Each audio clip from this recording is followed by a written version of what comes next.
송년회에 다녀온 아내가 상사와 아이를 가졌습니다. 그리고 그 결말은 회사 전체를 충격에 빠뜨렸습니다. 서울 마포구의 한적한 골목, 낡은 빌라들 틈에 자리한 작은 보금자리가 있었습니다.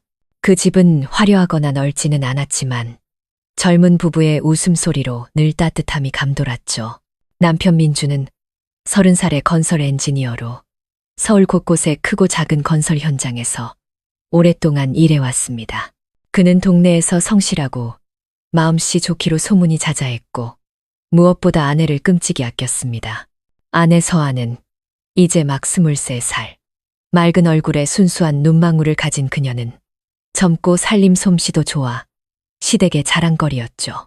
결혼한 지 1년 남짓 두 사람의 감정은 여전히 신혼처럼 달콤했습니다. 민준에게 매일은 자신이 세상에서 가장 운 좋은 남자라고 믿게 하는 날들이었죠. 그의 일은 늘 바빠서 이른 새벽에 나갔다가 밤늦게 들어오기 일쑤였고 때로는 현장 감독을 위해 몇 주씩 집을 비워야 했습니다. 하지만 아무리 피곤해도 그는 매일 밤 아내와 함께 저녁을 먹는 습관을 지키려 노력했고 만약 지방 출장을 가면 서아의 맑은 목소리를 듣기 위해 오랫동안 통화를 하곤 했습니다. 서아는 전문대 행정학과를 졸업한 후 강남에 위치한 대형 무역회사에 사무직으로 취직했습니다. 그녀는 성실하고 열정적으로 일해 동료들에게 많은 사랑을 받았죠. 회사에는 그녀와 가장 친한 유미라는 언니가 있었는데 몇 살 많은 동료로서 회사 생활의 모든 것을 알려주고 고민을 나누는 사이였습니다. 서아가 다니는 회사에서 박 부장을 모르는 사람은 아무도 없었습니다. 그는 50대 후반의 인사팀장으로 겉모습은 늘 단정했습니다. 칼같이 다린 셔츠에 깔끔한 넥타이, 점잖은 태도와 차분한 목소리. 그는 유능하고 신중하며 회사 내에서 상당한 영향력을 가진 인물이었습니다. 하지만 그와 오래 일한 사람들은 모두 알고 있었죠. 그 점잖은 가면 뒤에는 자신의 지위를 이용해 젊은 여직원들에게 흑심을 품는 호색한의 모습이 숨겨져 있다는 것을요. 많은 이들이 그의 추파에 대해 수군거렸지만 그의 위치가 너무 높아 누구도 감히 공개적으로 문제를 제기하지 못했습니다. 서아는 박 부장을 그저 멀게만 느껴지는 상사로만 알고 있었죠. 마주칠 일도 거의 없었고 가끔 전체 회의에서나 볼 뿐이었습니다. 그녀에게 박 부장은 그저 직장 상사일 뿐 다른 어떤 관계로 엮일 것이라고는 상상조차 해본 적이 없었습니다. 하지만 인생이란 얄궂게도 유혹은 항상 사람이 가장 방심한 순간에 찾아오는 법이죠. 연말, 화려한 조명으로 빛나는 서울의 밤. 서아가 다니는 회사는 강남 중심가의 한 고급 레스토랑에서 성대한 송년회를 열었습니다. 모든 부서의 직원들이 한자리에 모여 먹고 마시며 노래하고 힘들었던 한 해를 마무리하는 자리였죠. 그날 밤 민주는 지방 현장 일 때문에 아내와 함께 갈 수 없었습니다. 그는 서아에게 즐겁게 놀다 오되 건강 생각해서 너무 무리하지 말고 일찍 들어오라고 신신당부했습니다. 민주는 그 송년회가 두 사람의 남은 인생을 뒤흔들 악몽이 될 줄은 꿈에도 몰랐습니다. 시계가 저녁 8시를 가리키자 레스토랑 연회장의 조명이 화려하게 빛나고 음악이 울려 퍼졌습니다. 여기저기서 술잔이 부딪히는 소리가 경쾌하게 들렸고 모두가 한 해가 가는 것을 축하하며 들떠 있었죠. 웃음소리가 가득한 그곳에서 젊고 아름다운 서아는 단연 눈에 띄었습니다. 조명 아래 그녀의 두 뺨은 발그레했고 동료들과 축배를 들 때마다 눈은 반짝였습니다. 그리고 바로 그 순간 박 부장의 날카로운 눈은 그 모습을 놓치지 않았습니다. 50대 후반의 그 남자는 의미심장한 미소를 지으며 천천히 와인잔을 들고 서아가 앉은 테이블로 다가왔습니다. 그 순간부터 서아의 인생이 어둡고 깊은 나락으로 죄책감과 배신, 그리고 고뇌의 소용돌이 속으로 빠져들게 되리라고는 아무도 알지 못했습니다. 그리고 모든 것은 아무 문제 없어 보였던 그 송년회에서 시작되었습니다. 서울 도심에서 열린 그날의 송년회 분위기는 정말 뜨거웠습니다. 고급 레스토랑 2층 전체를 빌려 부드러우면서도 화려한 조명이 공간을 채우고 있었죠. 테이블 위에는 해산물과 바비큐가 가득했고 붉은 와인잔이 반짝이는 조명 아래 넘실거렸습니다. 수십 명의 직원들이 둥근 테이블에 둘러앉아 있었습니다. 웃음소리가 끊이지 않았고 옆방에서 들려오는 노래방 소리는 분위기를 한층 더 고조시켰죠. 서아는 연한 하늘색에 단정하면서도 세련된 원피스를 입고 동료 여직원들 사이에 앉아 있었습니다. 그녀는 원래 술을 잘 마시지 못해 예의상 입술만 살짝 적시는 정도였죠. 하지만 오늘은 특별한 날이었고 모두가 건배를 외치는 분위기 속에서 그녀도 거절하기가 어려웠습니다. 옆자리에 앉은 친한 동료 유미가 가끔 귓가에 조금만 마셔 취하면 힘들어라고 속삭여 주었죠. 서아는 그저 웃으며 고개를 끄덕였지만 이어지는 건배 제의에 또다시 잔을 들었습니다. 맞은편 테이블에는 박 부장이 임원들과 함께 앉아 있었습니다. 희끗희끗한 머리를 단정하게 빗어 넘기고 몸에 잘 맞는 흰 셔츠에 어두운 넥타이를 맨 그의 모습은 누가 봐도 모범적인 상사처럼 보였죠. 하지만 젊은 여직원들을 훑어보는 그의 눈빛은 음흉함을 감추지 못했습니다.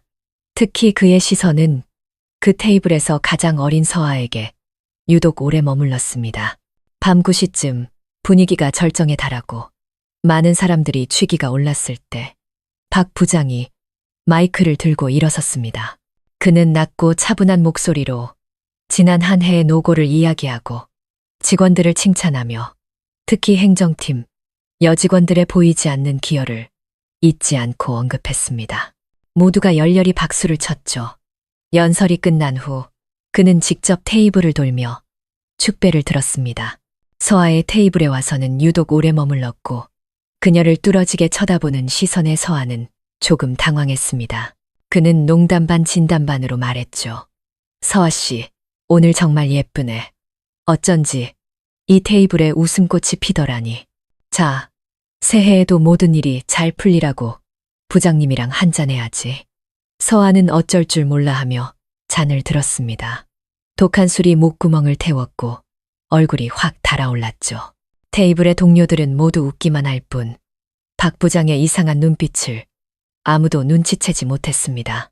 시간이 흐르고 많은 사람들이 노래하고 춤추기 위해 자리를 떴습니다.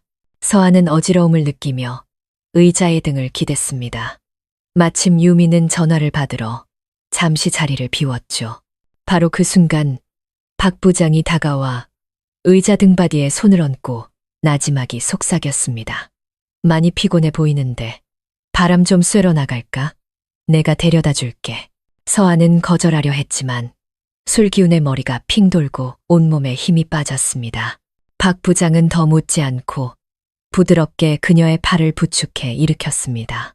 파티에 정신이 팔린 사람들은 아무도 그 모습을 신경 쓰지 않았죠.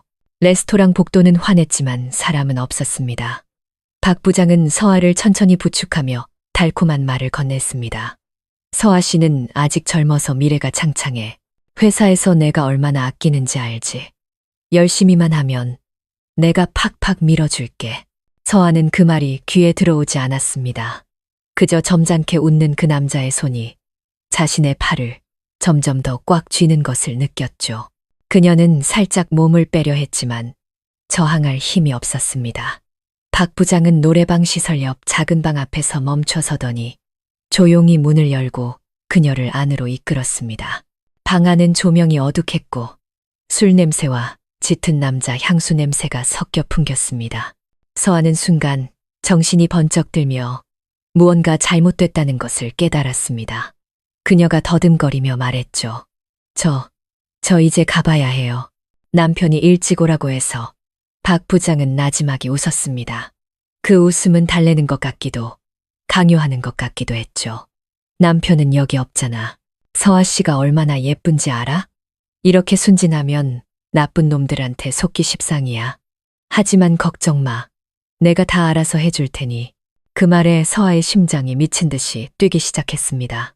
두려움에 몸부림치고 싶었지만 취기와 현기증의 몸은 천근만근이었습니다. 그 순간 누구도 예상치 못한 비극의 서막을 여는 치명적인 실수가 시작되고 있었습니다. 밖에서는 여전히 노랫소리와 웃음소리가 시끄럽게 울려 퍼지고 있었죠. 아무도 그 어두운 방 안에서 한 젊은 여자의 인생을 송두리째 뒤흔들 잔인한 운명이 덮쳐오고 있다는 사실을 알지 못했습니다. 서울 도심의 고급 레스토랑, 그 작은 방 안. 어둑한 조명이 서아의 순진한 얼굴을 비추고 있었습니다. 그녀는 어떻게든 버티고 서려 했지만 후들거리는 다리는 말을 듣지 않았죠. 술기운이 온몸으로 퍼져 몸은 뜨거워지고 머리는 어지러웠습니다. 그녀의 눈앞에 선 박 부장은 연설할 때의 점잖은 모습은 온데간데 없고 대신 음흉한 눈빛과 의미심장한 미소를 띠고 있었습니다. 서아는 떨리는 목소리로 겨우 입을 열었습니다. 정말 가봐야 해요. 남편이 기다려요. 하지만 박 부장의 거친 손이 이미 그녀의 어깨를 단단히 붙잡고 있었습니다. 그는 얼굴을 가까이 하며 낮지만 위압적인 목소리로 말했죠. 착하게 굴어. 그냥 잠깐 즐기는 것뿐이야. 아무도 모를 거야. 내가 다 알아서 할게. 자네는 충분히 사랑받을 자격이 있어. 서아의 심장이 터질 듯 뛰었고 머릿속에서는 경고음이 울렸지만 지친 몸은 거세게 저항할 힘조차 없었습니다. 그녀는 외곽 현장에 있는 남편 민준을 떠올렸습니다. 지금쯤이면 분명 집에 일찍 들어가라고 전화를 하고 있을 텐데 두려움과 수치심이 뒤섞여 소리치고 싶었지만 목소리는 나오지 않았습니다.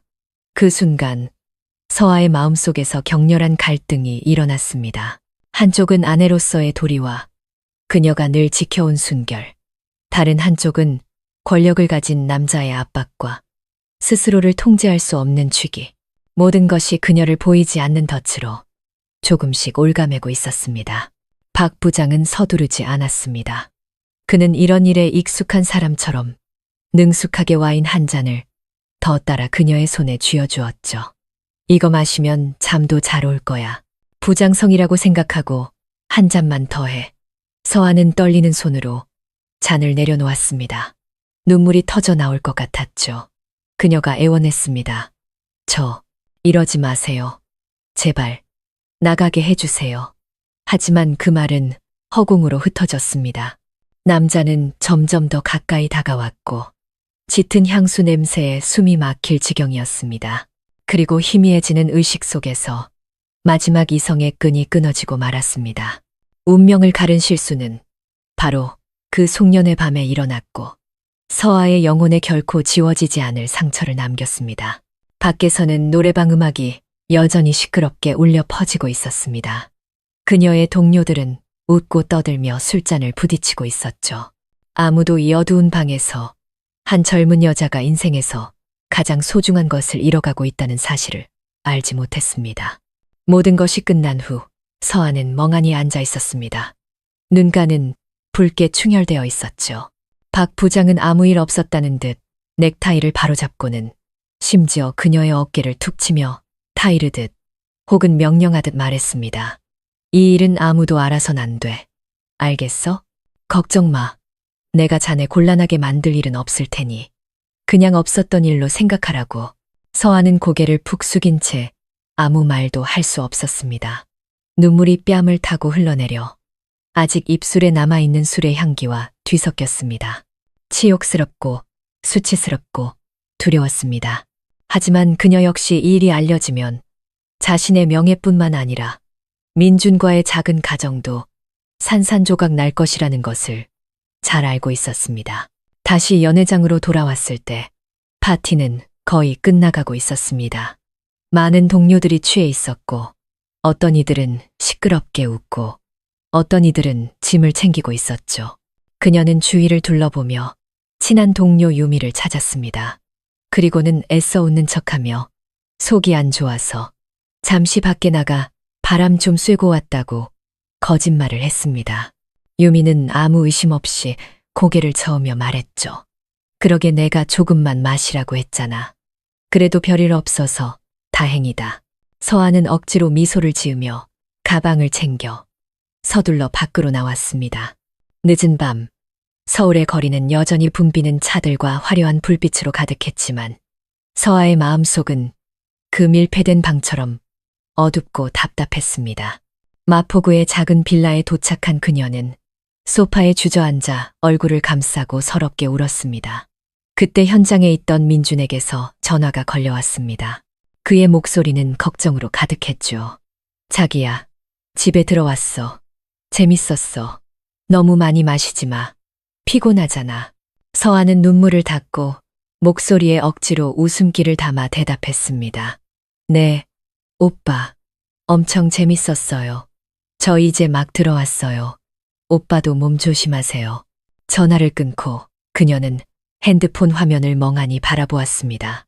죄책감이 칼날처럼 심장을 파고들었죠. 한순간의 나약함, 약간의 취기 때문에 자신의 인생이 이렇게 어두운 구렁텅이로 빠져버릴 줄은 꿈에도 몰랐습니다. 그리고 그녀는 알지 못했습니다. 이 밤은 앞으로 닥쳐올 훨씬 더 길고 끔찍한 악몽의 시작에 불과하다는 것을. 송년회 이후 며칠 동안 서아는 어떻게 빠져나와야 할지 모르는 불안감 속에서 살았습니다. 매일 아침 마포구의 집을 나설 때마다 그녀는 억지로 평범한 미소를 지어야 했죠.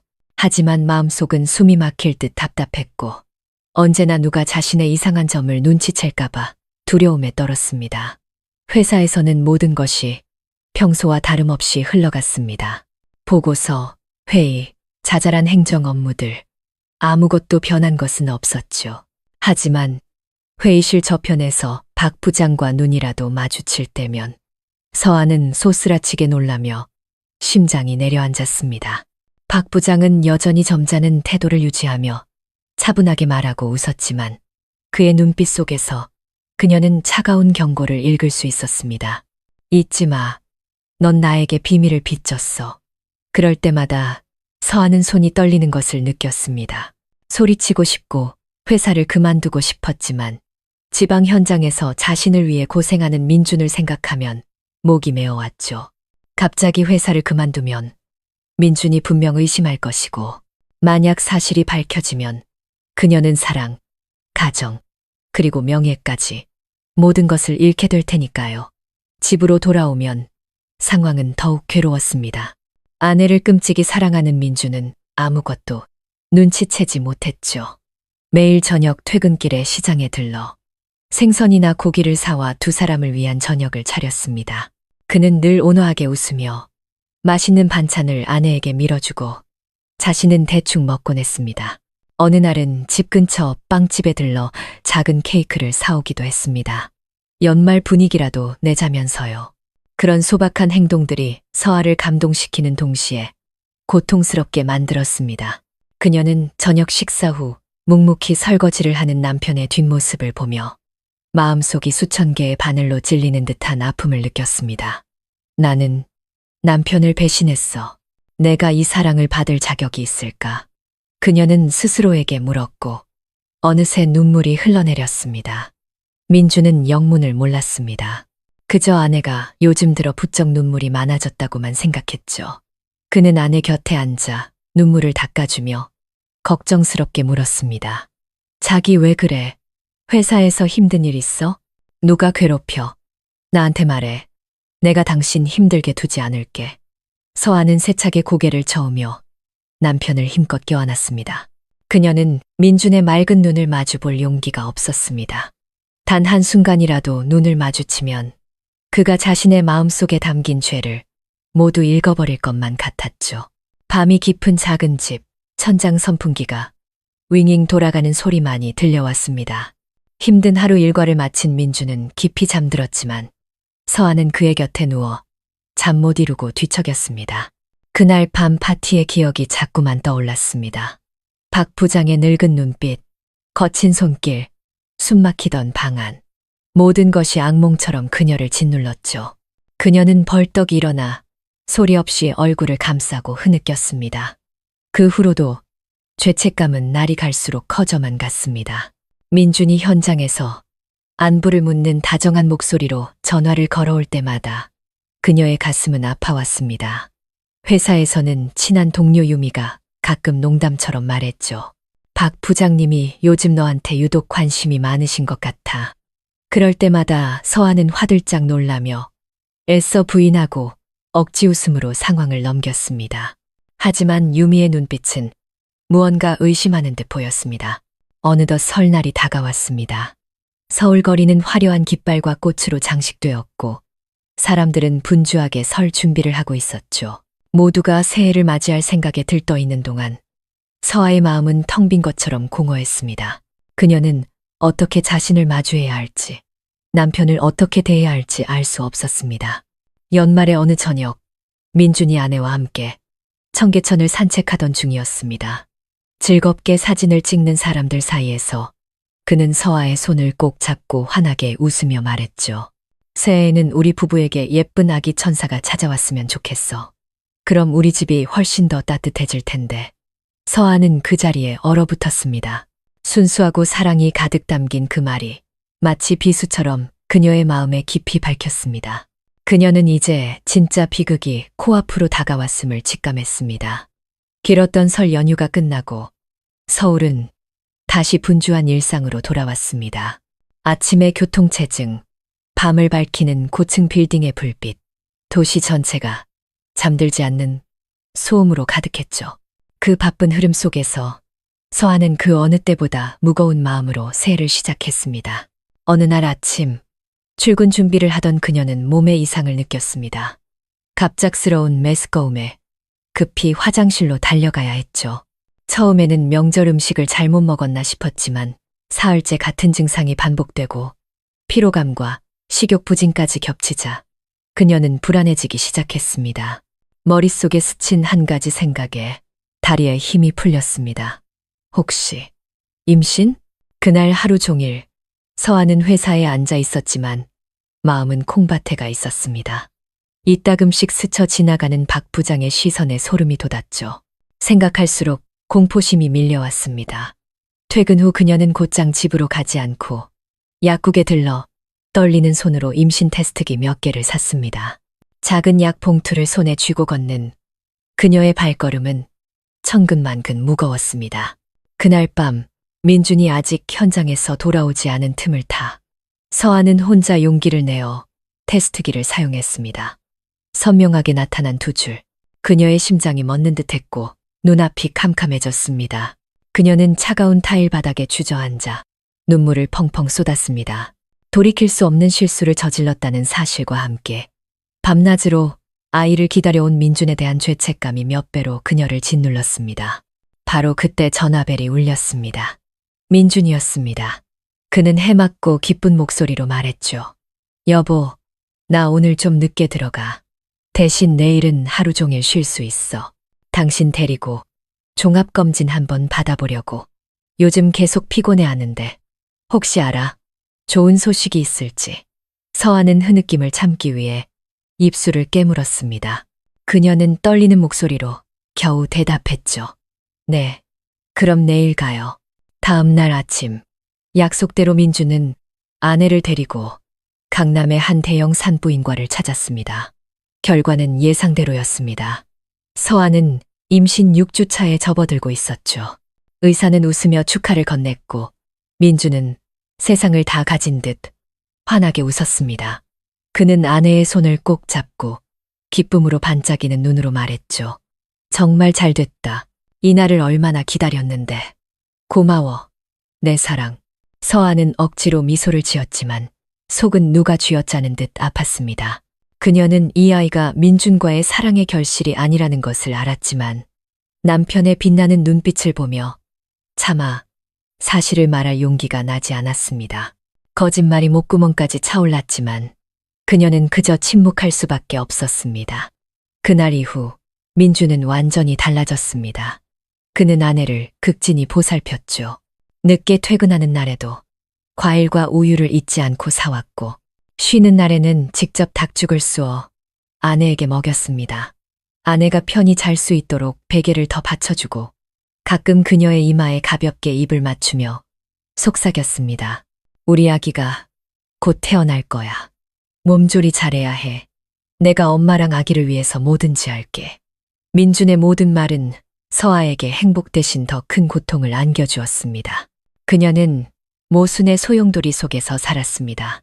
한편으로는 가정을 지키고 싶었고 다른 한편으로는 진실이 밝혀질까 두려웠죠. 송년회 밤 박 부장에 대한 악몽은 갈수록 그녀를 짓눌렀고 회사에서 그의 의미심장한 미소를 마주칠 때마다 소름이 끼쳤습니다. 박 부장은 아무 말도 하지 않았지만 그 눈빛에는 소유욕이 담겨 있었습니다. 그의 침묵은 오히려 서아를 더욱 불안하게 만들었죠. 그녀는 만약 언젠가 진실이 드러나면 자신의 인생이 무너져 내릴 것이라는 걸 잘 알고 있었습니다. 깊은 밤, 민주는 곁에서 곤히 잠들어 있었고 서아는 눈을 뜬 채 천장을 바라보며 소리 없이 눈물을 흘렸습니다. 그녀는 자신에게 속삭였습니다. 아가야, 엄마는 이제 어떻게 해야 하니? 서아가 임신했다는 소식은 회사에 순식간에 퍼져나갔습니다. 그녀가 남편과 함께 병원에 다녀온 지 불과 며칠 만에 사무실 전체가 그 이야기로 술렁였죠. 축하하는 사람도 있었고 부러워하는 사람도 있었습니다. 어린 나이에 운도 좋네. 결혼하자마자 바로 아기가 생기다니 정말 좋겠다. 맞아. 23살에 저렇게 예쁜데 이제 아이까지 생겼으니 정말 행복하겠네. 서아는 억지로 웃으며 속으로 한숨을 쉬었습니다. 모든 축하의 말은 그녀에게 비수처럼 느껴졌죠. 마음 깊은 곳에서 이 아이는 지금 집에서 행복하게 웃고 있는 그 남자의 아이가 아니라는 것을 알고 있었기 때문입니다. 한편 박 부장은 아무 일도 없었다는 듯 태어냈습니다. 그는 심지어 서아의 자리를 지나가며 은근슬쩍 몇 마디 던지기도 했죠. 아기를 가졌으면 몸조리를 잘해야지. 힘든 일은 하지 말고 필요한 거 있으면 부장한테 바로 말해. 밥 잘 챙겨 먹고 우리 회사에서 서아 씨를 얼마나 아끼는데. 겉으로 듣기엔 걱정하는 말 같았지만 그의 눈빛에는 더 이만만한 기색이 역력했습니다. 서아는 고개를 숙여 시선을 피하려 했었지만 심장은 요동쳤습니다. 그녀는 언젠가 누군가 자신과 박 부장 사이에 이상한 기류를 눈치챌까봐 극도로 두려웠습니다. 가장 먼저 이상한 낌새를 알아챈 사람은 다름 아닌 친한 동료 유미였습니다. 그녀는 평소처럼 친구에게 장난을 걸었지만 그 눈빛은 예리했죠. 어느 날 점심시간 사무실에 단둘이 남게 되자 유미가 서아의 자리로 와서 조용히 물었습니다. 야, 솔직히 말해봐. 부장님이 요즘 왜 이렇게 너한테 과하게 잘해주셔? 송년회 때부터 내가 계속 지켜봤는데 이상해. 서아는 화들짝 놀라며 급히 고개를 저었습니다. 아니야, 언니가 잘못 생각한 거야. 내가 뭐라고 부장님이 신경을 쓰시겠어. 유미는 눈을 가늘게 뜨고 친구를 뚫어지게 쳐다봤습니다. 너 거짓말 진짜 못한다. 송년회 그날 너 잠시 사라졌을 때 부장님도 안 보였잖아. 돌아왔을 땐 얼굴은 빨갛고 눈은 부어 있었고 내가 물으니까 피곤하다고 했지. 사실 무슨 일 있었던 거 아냐? 그 말을 듣자 서아는 온몸이 떨려왔고 책상 위에 서류를 꽉 쥐었습니다. 악몽이 다시 떠올랐고 심장이 마구 뛰었지만 이성은 절대 말해서는 안 된다고 소리치고 있었죠. 그녀는 눈물을 애써 참으며 억지로 웃으며 대답했습니다. 나 그냥 너무 취해서 그랬어. 정말이야. 이상한 생각하지 마. 유미는 친구를 보며 한숨을 쉬었습니다. 그녀는 더 이상 묻지 않았지만 눈빛은 의심으로 가득 차 있었죠. 집에서는 민준이 여전히 행복에 겨워했습니다. 그는 아빠가 되는 법에 대한 책까지 사와서 밤마다 아내에게 읽어주었죠. 들뜬 목소리로 말했습니다. 자기야, 들어봐. 임신 2개월 차에는 태아의 심장 소리가 뚜렷해진대. 의사 선생님도 그렇게 말씀하셨으니까 내일 우리 초음파 검사 한번 받아볼까? 아기 심장 소리가 듣고 싶어. 서아는 벽을 향해 돌아누운 채 소리 없이 눈물을 흘렸습니다. 민주는 몰랐습니다. 그가 하는 모든 말, 아이에게 거는 모든 희망이 그녀의 죄책감을 더욱 무겁게 짓누르고 있다는 것을요. 깊은 밤, 민준이 잠든 후 서아는 핸드폰을 켜 웨딩 사진을 넘겨보았습니다. 사진 속 젊은 그녀는 다정한 남자 곁에서 행복하게 웃고 있었죠. 그녀는 자신에게 속삭였습니다. 그날 밤 내가 술에 취하지만 않았더라면, 거절할 용기가 조금이라도 있었더라면 지금 이렇게 살고 있지는 않을 텐데. 하지만 세상에 만약이란 없었습니다. 실수는 현실이 되었고 이제 그녀는 매일 그 결과를 감당하며 살아야 했습니다. 밖에서는 회사 전체에 미묘한 소문이 퍼지기 시작했고, 안에서는 남편이 지극한 사랑을 쏟아부었습니다. 서아는 그 두 세계의 한가운데 서서 끔찍한 비밀이 언젠가는 드러날 것이라는 것을 예감했습니다. 시간이 흘러 서아의 배는 눈에 띄게 불러왔습니다. 민주는 더없이 행복해하며 매일 저녁 퇴근하면 아내의 배에 귀를 대고 아이처럼 천진하게 웃었습니다. 아가야, 아빠야, 아빠 목소리 들리니? 그럴 때마다 서아는 남편의 순수한 눈을 참아 마주보지 못하고 고개를 돌려 남몰래 눈물을 삼켰습니다. 한 번이라도 그 눈을 정면으로 마주쳤다간 뼛속까지 파고드는 죄책감을 견딜 수 없을 것 같았기 때문입니다. 어느 날 부부가 함께 초음파 검사를 받으러 갔을 때 의사가 부드럽게 말했습니다. 태아가 이제 11주 정도 되었네요. 심장도 건강하고 아주 잘 자라고 있습니다. 그 말을 듣고 민주는 환하게 웃으며 아내의 손을 잡았지만 진료실을 나오면서 무심코 머릿속으로 날짜를 계산해 보았습니다. 11주 전이면 정확히 연말, 자신이 거의 한 달 동안 평택건설 현장에 가 있던 시기였습니다. 그때 그는 아내에게 새해 인사 전화만 했을 뿐 집에 있었던 적이 없었죠. 아주 잠깐 의심의 그림자가 민준의 마음을 스쳐 지나갔습니다. 그날 밤 민준은 잠 못 이루고 잠든 아내를 바라보았습니다. 그는 스스로를 자책했죠. 내가 잘못 계산한 걸 거야. 의사 선생님이 주수를 넉넉하게 잡았거나 임신 주수는 마지막 생리일 기준으로 계산하니까 아내를 의심하면 안 되지. 그렇게 생각하며 낯선 의심을 떨쳐내려 했지만 머릿속은 11주라는 숫자에 더욱 깊이 파고들었습니다. 그 후 며칠 동안 민준의 내적 갈등은 더욱 커져만 갔습니다. 그는 여전히 아내를 사랑하고 식사와 잠자리를 세심하게 챙겨주었지만 마음속으로는 서아의 사소한 행동 하나하나에 신경을 곤두세웠습니다. 그는 송년회 이야기를 꺼낼 때마다 아내의 눈빛이 흔들리고 손이 떨리는 것을 발견했습니다. 한 번은 무심코 물었죠.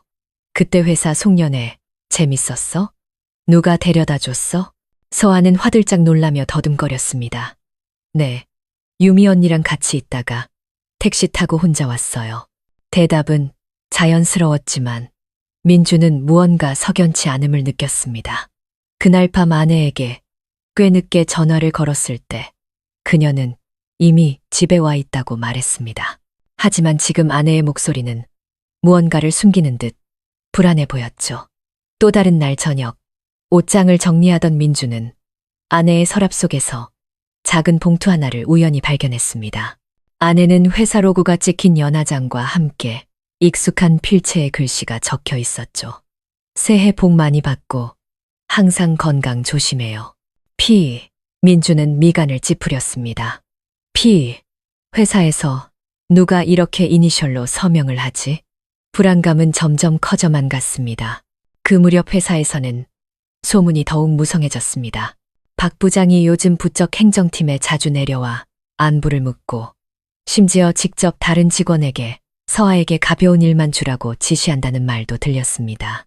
겉보기에는 상사의 배려였지만 아내를 통해 이 이야기를 전해들은 민주는 등골이 서늘해졌습니다. 어느 날 저녁 식사 후 민주는 조용히 젓가락을 내려놓고 아내를 오랫동안 바라보았습니다.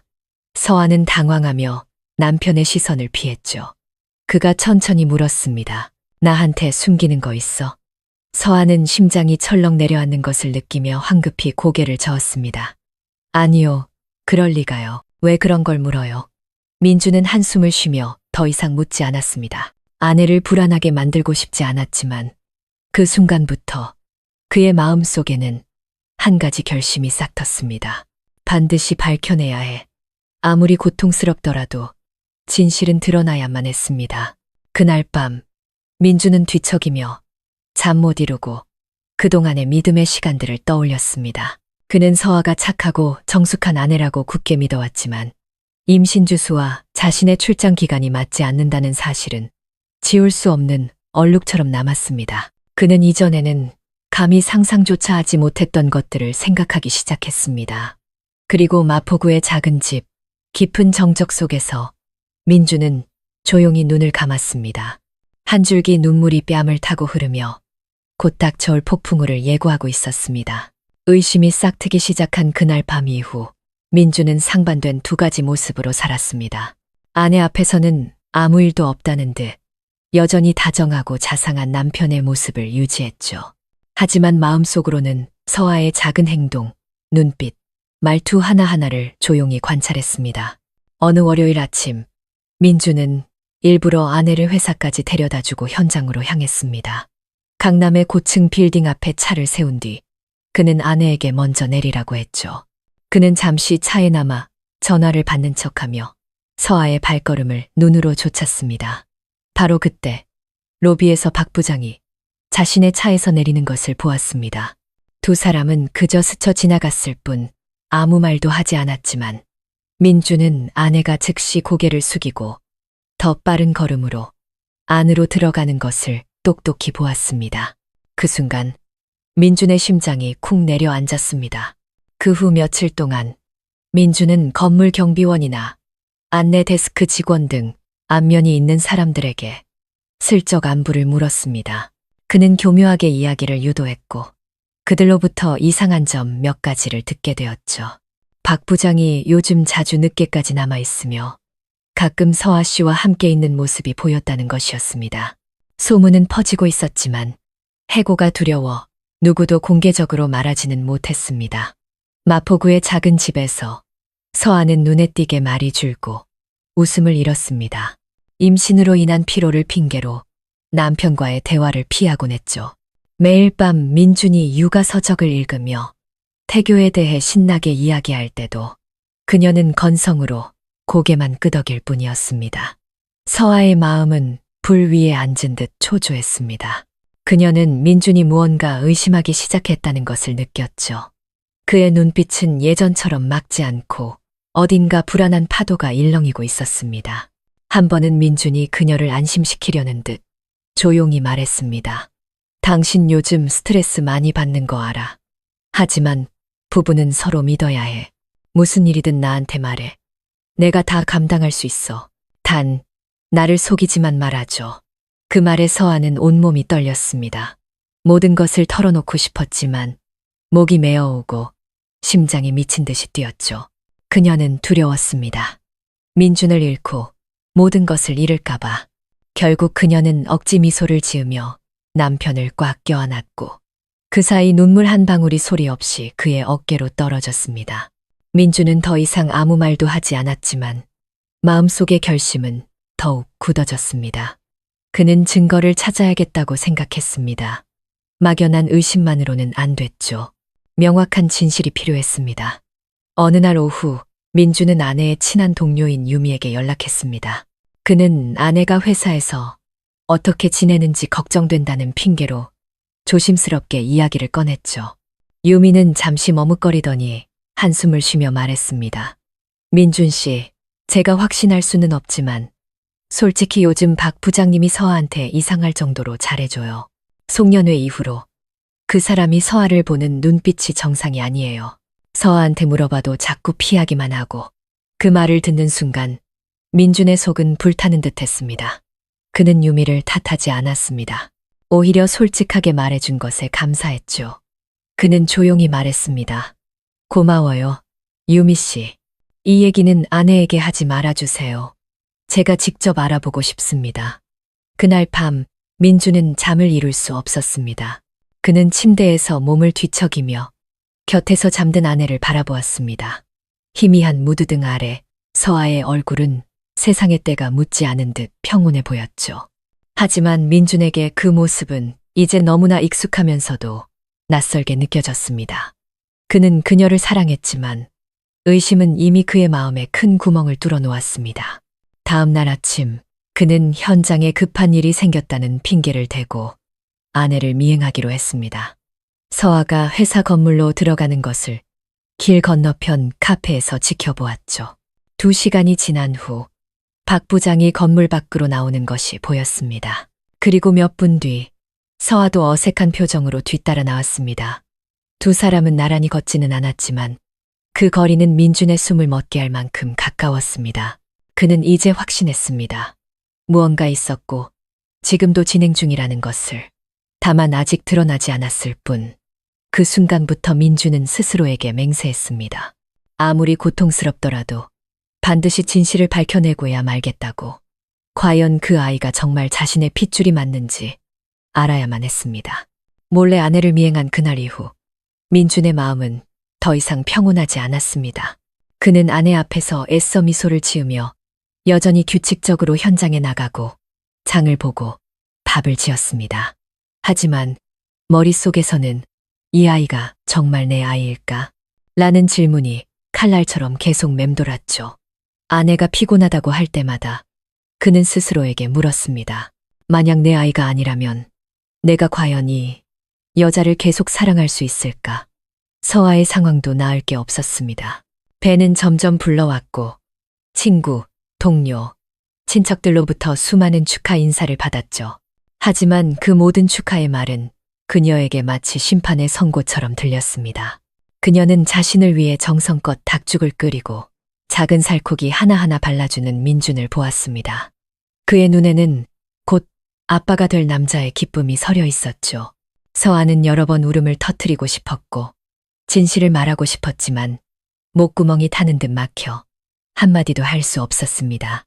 회사에서의 상황은 그녀를 더욱 숨막히게 했습니다. 박 부장은 일부러 침묵을 지키며 직접적인 접촉은 피했지만 그의 시선은 여전히 그녀를 떠나지 않았습니다. 한 번은 서아가 엘리베이터를 기다리고 있을 때 그가 슬며시 다가와 속삭였죠. 걱정하지 마. 우리 사이의 일은 아무도 몰라. 짧은 한마디였지만 그 말에 그녀는 온몸이 굳고 식은땀이 흘렀습니다. 그녀는 고개를 숙인 채 서둘러 엘리베이터에 올라탔습니다. 마음속은 혼란스러웠죠. 우리 사이의 일, 왜 그는 모든 것이 기정사실인 것처럼 말하는 거지? 한편 민주는 태아 유전자 검사에 대해 알아보기 시작했습니다. 누구에게도 말할 수 없었고 아내에게 직접 물어볼 수도 없었기에 그는 조용히 인터넷을 뒤져 정보를 찾아다녔죠. 그는 비침습적 유전자 검사 방법이 있다는 것을 알게 되었습니다. 산모의 혈액과 아버지의 샘플만 있으면 가능했죠. 그 생각에 마음이 복잡해졌습니다. 이 검사를 한다는 건 더 이상 아내를 믿지 못한다는 뜻이야. 하지만 하지 않으면 평생을 의심 속에서 살게 되겠지. 어느 날 밤, 민주는 잠든 서아를 조용히 바라보았습니다. 그녀의 젊고 선한 얼굴은 그를 안타깝게 만들었죠. 그는 스스로에게 물었습니다. 이 여자가 정말 나를 배신했을까?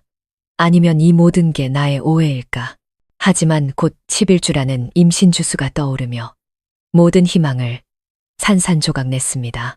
다음 날 현장에 간다는 핑계를 대고 민주는 강동구에 있는 한 유전자 검사 센터를 찾았습니다.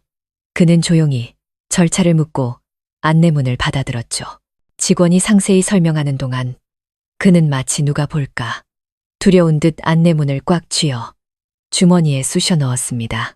집으로 돌아오는 길, 서울의 바람은 시원하게 불었지만 그의 마음은 얼음장처럼 차가웠습니다.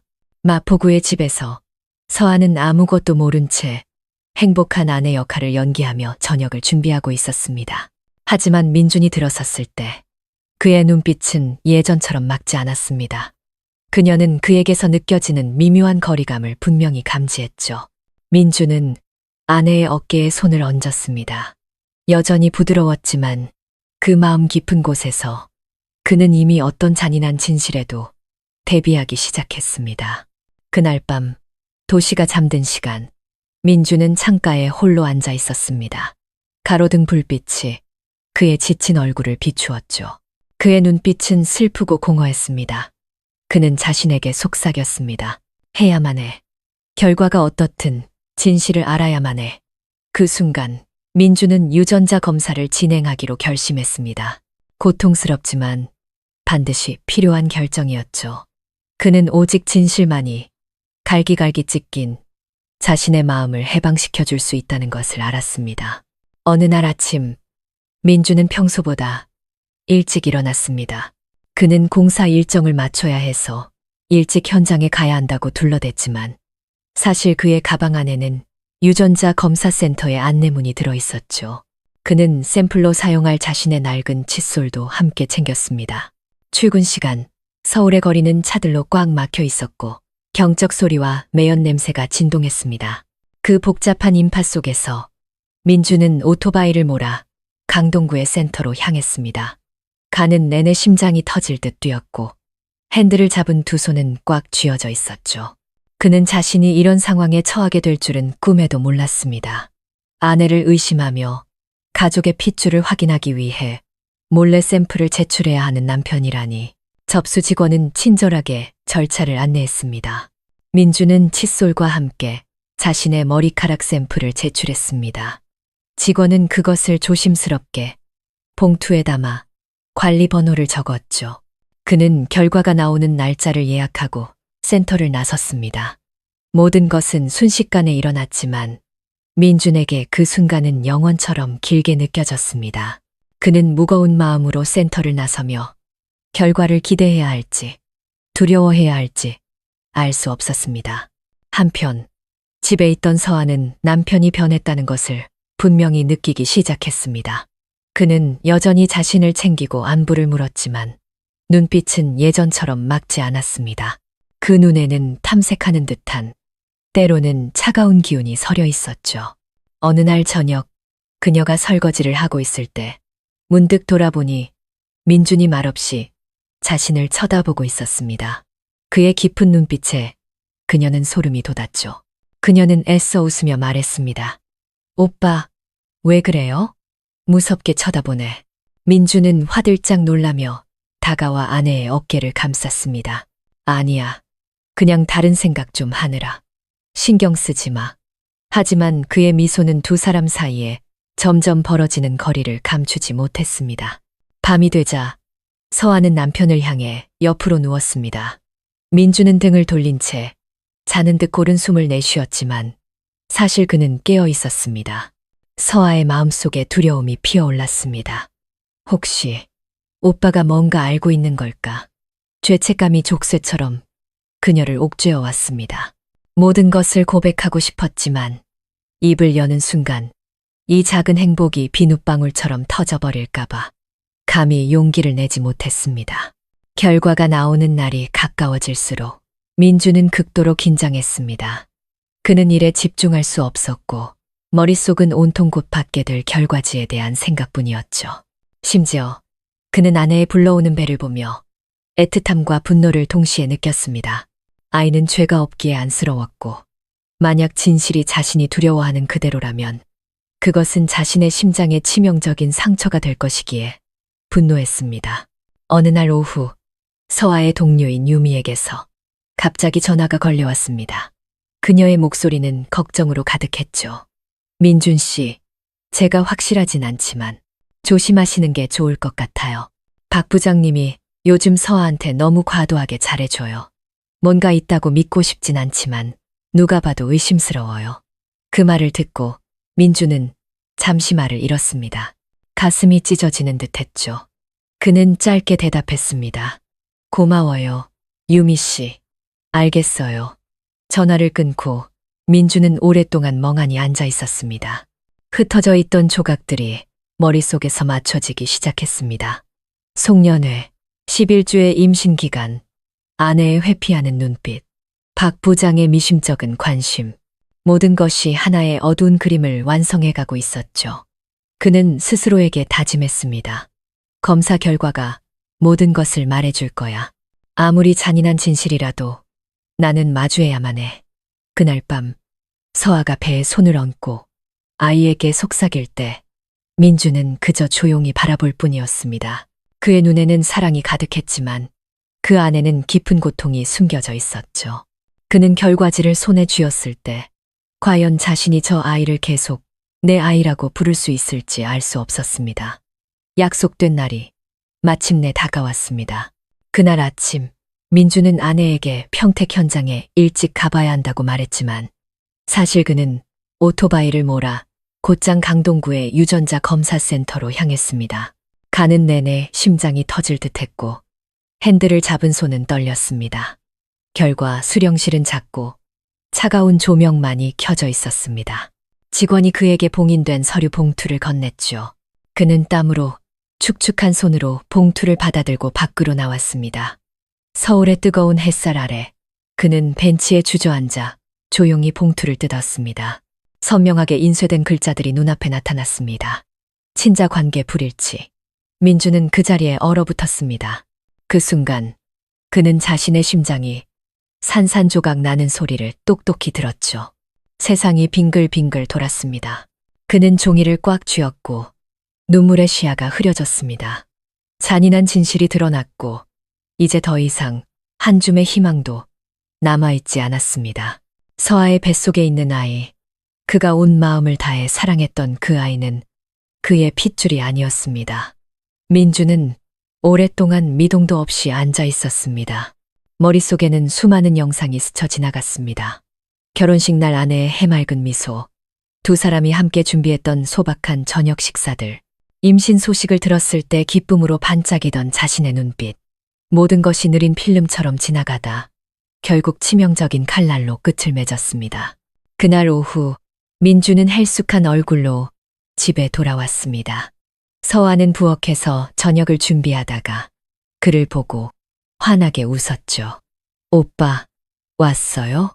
오늘 현장일 많이 힘들었어요? 민주는 바로 대답하지 않았습니다. 그는 아내에게 다가가 뒤에서 그녀를 껴안았습니다. 서아는 살짝 놀랐다가 평소처럼 남편이 애교를 부리는 줄 알고 미소 지었습니다. 하지만 그를 감싼 팔은 무겁고 차가웠으며 더 이상 예전의 따뜻함이 없었죠. 민준의 눈물이 아내의 어깨 위로 떨어졌습니다. 그가 속삭였습니다. 서아, 어떻게 나한테 이럴 수 있어? 서아는 온몸이 굳었고 손에 들고 있던 숟가락이 쨍소리를 내며 바닥에 떨어졌습니다.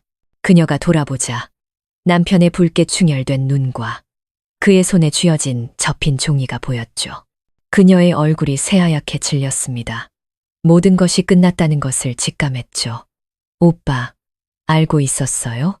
그녀의 목소리는 희미하게 갈라져 나왔습니다.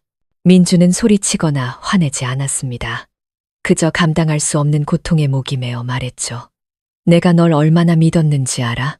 난 이 아이를 온 마음으로 기다렸는데. 그런데 서아는 와락 울음을 터뜨리며 바닥에 주저앉아 남편의 다리를 붙잡았습니다. 미안해요. 오빠, 미안해요.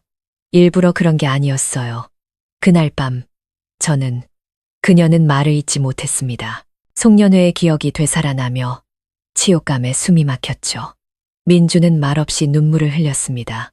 그는 아내를 일으켜 의자에 앉히고 갈라진 목소리로 말했습니다.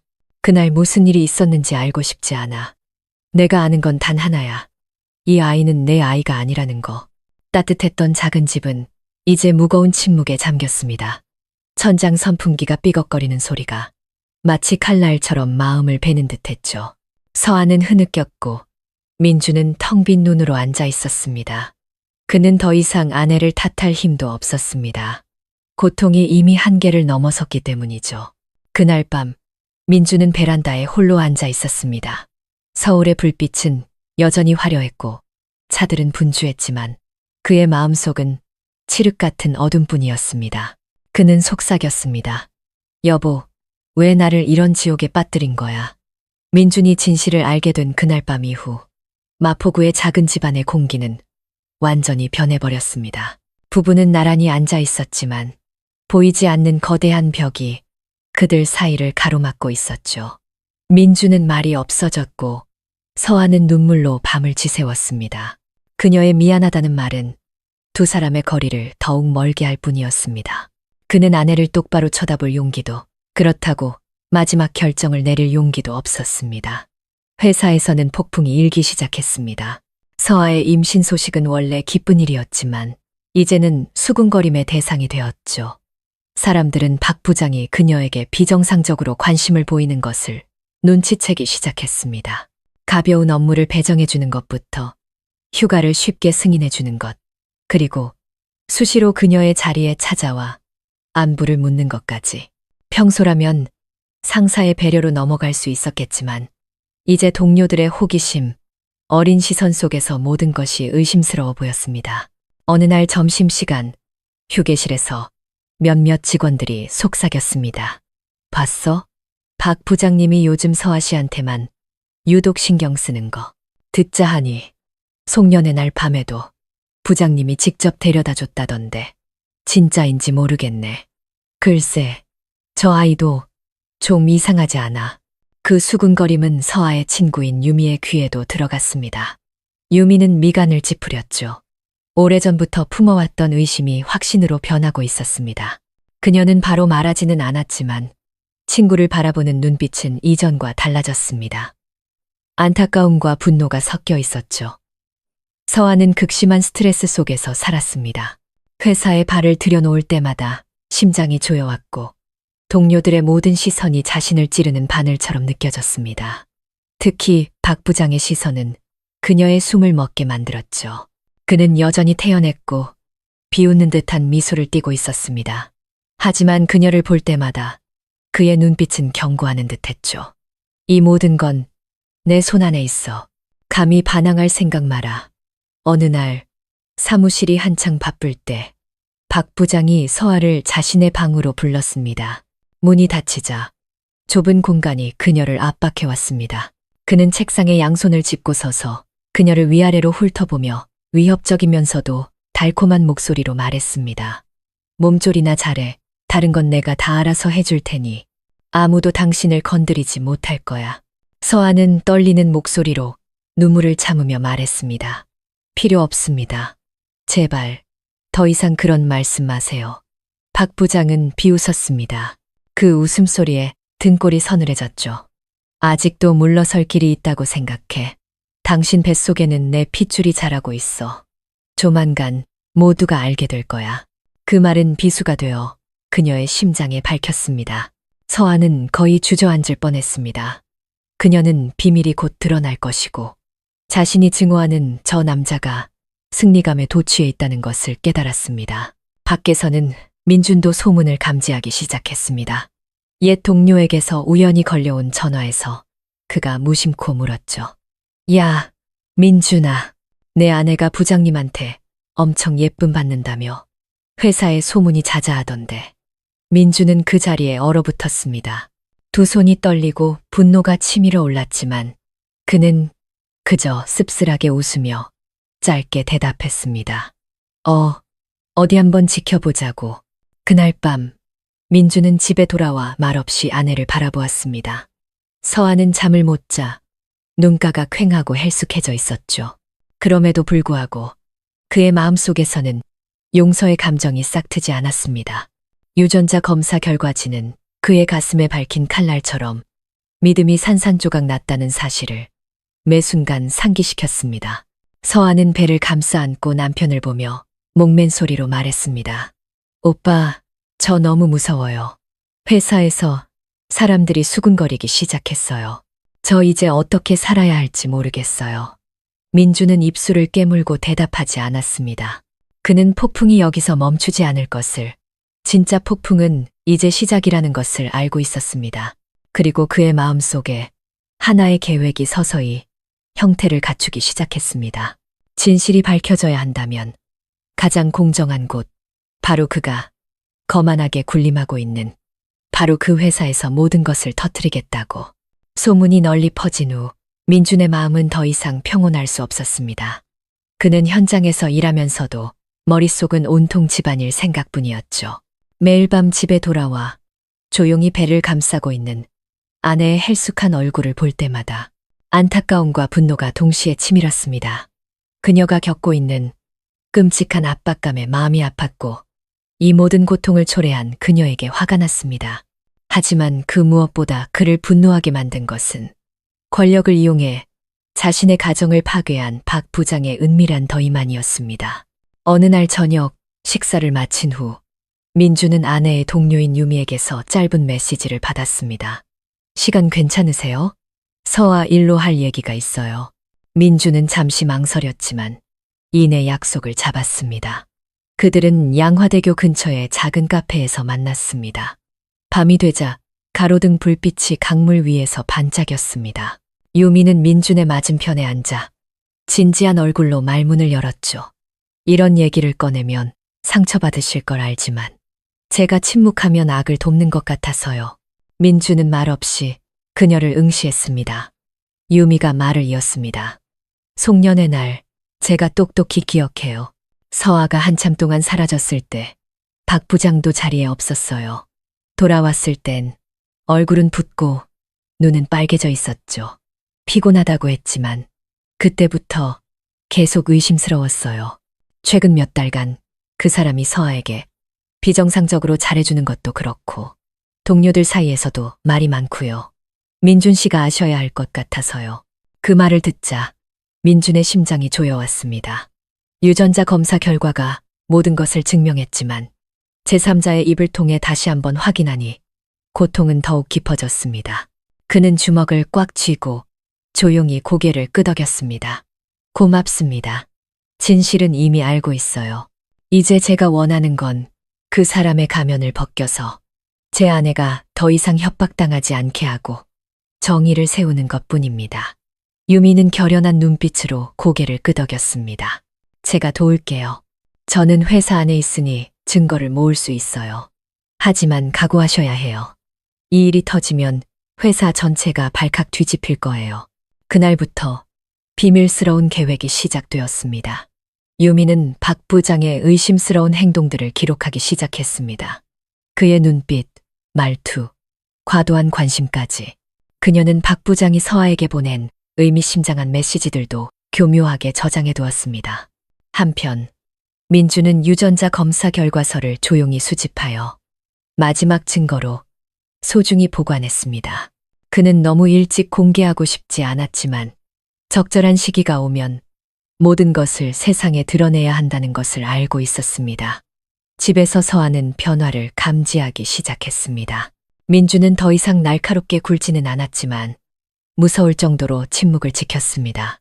매일 저녁 설거지를 마치고 나면 그는 베란다에 오랫동안 앉아 불 켜진 거리를 내려다보며 담배를 연달아 피웠습니다. 그녀는 집안에서 배를 감싸 안고 하염없이 눈물을 흘렸죠. 한 번은 그녀가 조심스럽게 물었습니다. 오빠, 아직도 저를 사랑해요? 민주는 아내를 오랫동안 바라보았습니다. 그의 눈빛은 슬프면서도 단호했죠. 사랑하느냐 마느냐는 이제 중요하지 않아. 중요한 건 진실이 밝혀져야 한다는 거야. 나뿐만 아니라 회사 전체를 위해서, 그리고 지금도 그 사람 밑에서 고통받고 있을지 모를 모든 사람들을 위해서. 서아는 말을 잃었습니다. 두려움이 밀려왔죠. 그녀는 모든 것을 마주해야 할 날이 가까워지고 있음을 깨달았습니다. 회사에서는 소문이 점점 커져 결국 김 사장의 귀에까지 들어가게 되었습니다. 그는 직원들의 수군거림을 듣고 박 부장의 이상한 태도를 보며 의심을 품기 시작했습니다. 그는 아무 말도 하지 않았지만 상황을 예의주시하기로 결정했습니다. 조각들이 하나씩 맞춰지고 있었고 폭풍은 누구도 막을 수 없을 만큼 가까워지고 있었습니다. 그리고 배신당한 남편의 강인함으로 민주는 결정적인 순간을 맞이할 준비를 하고 있었습니다. 소문이 회사 전체에 퍼진 이후 서아는 넋이 나간 사람처럼 살았습니다. 매일 아침 강남의 회사 건물에 들어설 때마다 수십 개의 눈이 자신을 훑는 것이 느껴졌죠. 등 뒤에서 누군가 속삭였고 어떤 이는 인사를 건네는 척하며 비웃었습니다. 그 모든 시선이 보이지 않는 바늘이 되어 이제 막 23살이 된 젊은 그녀의 여린 마음을 깊이 찔렀습니다. 서아는 출근하는 것 자체가 두려워졌습니다. 그녀는 책상 구석에 조용히 앉아 배를 감싸고 모든 대화를 피했습니다. 밤이 되면 민준 몰래 소리 죽여 울었죠. 마치 막다른 골목에 갇힌 기분이었습니다. 남편에게 모든 것을 고백하고 싶었지만 유전자 검사 결과지를 들고 있던 그의 고통스러운 눈빛을 떠올리면 차마 입이 떨어지지 않았습니다. 한편 박 부장은 점점 더 자신만만해졌습니다. 그는 인사팀장이라는 자신의 위치 때문에 아무도 자신을 건드리지 못할 것이라고 믿었죠. 그는 여전히 공개적으로 서아에게 관심을 표했고 동료들 앞에서 미심쩍은 말을 던졌습니다. 한 번은 회의 중에 서아가 서류를 가져오자 그가 큰 소리로 말했습니다. 임산부는 좀 쉬어야지. 힘든 일은 다른 사람들 시키고 서아 씨는 몸 관리나 잘하면 돼. 걱정하는 척하는 말이었지만 회의실의 모든 사람들은 그 숨은 의도를 알아차렸습니다. 수군거리는 소리가 터져 나왔고 서아는 얼굴이 새빨개진 채 고개를 숙였습니다. 손이 너무 떨려 서류 뭉치를 바닥에 떨어뜨리고 말았죠. 친한 동료 유미가 급히 달려와 서류를 주워주며 박 부장을 경멸의 눈빛으로 쏘아보았습니다. 그녀는 이제 이 남자가 권력을 이용해 친구를 억압하고 있다는 것을 확신했습니다. 그녀는 민준을 위한 증거 수집에 더욱 박차를 가했죠. 집에서 민준은 아내가 날로 쇠약해지는 것을 지켜보았습니다. 어느 날 밤, 잠에서 깬 그는 아내가 베란다에서 멍하니 앉아 있는 것을 보았습니다. 텅 빈 눈으로 불 켜진 거리를 내려다보고 있었죠. 그는 조용히 담요를 들고 다가가 아내를 뒤에서 감싸 안았습니다. 서아는 흐느끼기 시작했습니다. 더 이상 못 견디겠어.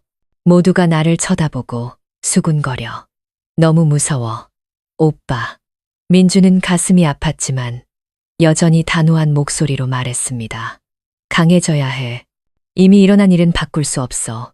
하지만 당신 곁에는 내가 있어. 우리가 모든 걸 밝혀낼 거야. 서아가 고개를 들었습니다. 붉게 충혈된 눈으로 말했죠. 하지만 모두가 알게 되면 난 모든 걸 잃게 될 거야. 회사 전체의 웃음거리가 되고 사회적으로 매장당할 거라고. 민주는 아내의 어깨를 꽉 잡고 확고한 눈빛으로 말했습니다. 잘못한 사람이 대가를 치러야지. 당신이 이렇게 약하게 굴면 그놈만 더 더이해 할 뿐이야. 나는 그놈이 우리 고통 위에서 거만하게 서 있는 꼴을 절대 용납 못해.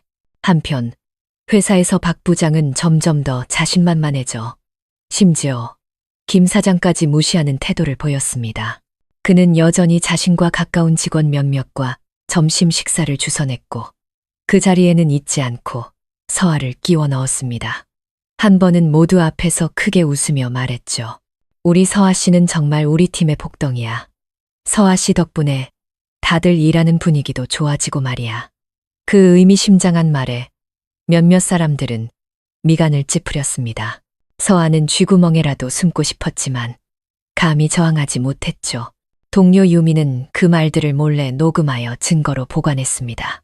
모든 조각이 맞춰질수록 그림은 더욱 선명해졌습니다. 박 부장은 권력을 남용하며 모두를 얕보고 있었습니다. 어느 날 퇴근 후 유미는 단골 카페에서 민준을 만났습니다. 그녀는 그에게 작은 USB를 건네며 진지하게 말했죠. 여기 녹음 파일들이에요. 잘 가지고 계세요. 증거를 좀 더 모아서 사장님께 제출해야 해요. 사장님은 이런 일을 용납하지 않으실 분이에요. 민주는 USB를 받아들었습니다. 그의 눈에는 결의가 서려 있었고 마음속에서는 분노의 불길이 거세게 타올랐습니다. 그는 맞서 싸워야 할 날이 머지않았음을 직감했습니다. 박 부장의 음성이 담긴 USB를 손에 넣은 순간부터 민준의 마음속 불길은 더욱 거세게 타올랐습니다. 하지만 그는 그 증거만으로는 부족하다는 것을 알았습니다. 박 부장은 너무나 교활하고 노련한 사람이었죠. 더 날카로운 증거가 없다면 그는 모든 것을 부인하고 심지어 서아에게 책임을 떠넘길 수도 있었습니다. 서아의 동료 유미도 그 사실을 잘 알고 있었습니다. 그녀는 매일 출근하며 더욱 주의 깊게 상황을 관찰하고 작은 것 하나까지 기록했죠. 한 번은 점심시간에 모두가 자리를 비웠을 때 그녀는 박 부장이 서아의 자리로 다가가 어깨에 손을 얹고 나지막이 말하는 것을 보았습니다. 푹 쉬어. 일 걱정은 하지 말고 내가 항상 옆에서 챙겨줄 테니까. 그 말은 마치 소유권을 주장하는 것과 같았습니다. 유미는 몰래 휴대폰으로 그 대화를 녹음해 그날 밤 바로 민준에게 보냈습니다. 민준은 녹음 파일을 들으며 손가락 마디가 하얘질 정도로 주먹을 꽉 쥐었습니다. 그는 더 이상 개인적인 고통만을 느끼지 않았습니다. 자신의 아내가 권력자의 손에 놀아나는 장난감이 되었다는 사실에 분노했죠. 서아에게 잘못이 있더라도 그녀 역시 이 사건의 피해자라는 것을 민주는 알고 있었습니다. 그 무렵 엄격하고 공정한 성품의 김 사장은 이미 심상치 않은 소문들을 듣고 있었습니다. 그는 침묵했지만 마음속은 불편함으로 가득했죠. 김 사장은 한 부서의 팀장이 회사 전체의 여론을 시끄럽게 만드는 것은 결코 평범한 일이 아니라고 판단했습니다. 집에서 서아는 나날이 쇠약해졌습니다. 그녀는 눈가가 퀭했고 야위어 같죠. 어느 날 밤, 민주는 아내가 거울 앞에 앉아 배를 쓰다듬으며 중얼거리는 것을 보았습니다. 아가야, 엄마가 미안해. 그 모습을 뒤에서 지켜보던 민준의 심장이 아파왔습니다. 분노가 가시지 않았지만 그는 뱃속의 아이가 죄가 없다는 사실을 부정할 수 없었습니다. 아이는 이런 방식으로 세상에 오기를 선택하지 않았죠. 그리고 바로 그 사실이 민준으로 하여금 진실을 밝혀야 한다는 결심을 더욱 굳히게 만들었습니다.